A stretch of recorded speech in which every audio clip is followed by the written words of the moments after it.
By the end of 2020, GitHub will make main the default branch and make things work seamlessly, like protected branches, pull requests. However, if you want to do that from now, you can with only a few straightforward steps. Let's get ahead of the game, because you need to think about a few things. Things to consider are open pull requests, protected branching, and draft releases. Nothing too scary, things we're familiar with and things we can easily update. In this video, I want to show you how straightforward it is to change the name of your default branch. And in this instance, we're going to use the name main to be consistent with Git, GitHub, and other communities. So first of all, go to your repo.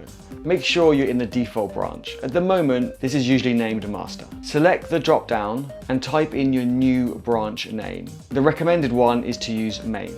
Type in main, and then you'll see an option appear at the bottom of the drop-down that says create branch main from master, or your default branch name. Select create new branch. Now your new branch, main in this case, is an exact copy of your default branch, completely the same. So now we need to set main as our default branch. So if we go to settings and go to the branch tab, then we can select our new branch main and update the repository. You'll get an alert with a warning saying other things might need to be updated, and we're going to do those next, so don't worry. So the next step, let's delete the master branch.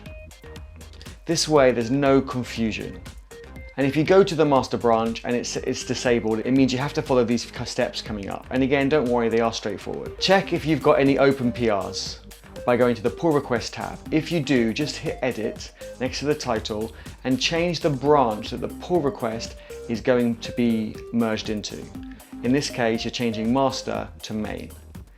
And nothing else will change, nothing else will be affected in that pull request, because remember, the main branch is an exact copy of our master branch. And the same if you have any draft releases, and don't forget to update those to be from the new main branch. Now we can go back to the branch list and we can delete our master branch. Also, if you've got any rules, don't forget to update your rules for your new branch name, so all the existing rules before can apply. It is that straightforward and that simple. So why aren't you doing it today? If you enjoy learning about open source, upskilling your skills so you can get the job, clients, and money that you deserve, joining me at events, hackathons, live streaming, coding together, so don't forget to subscribe.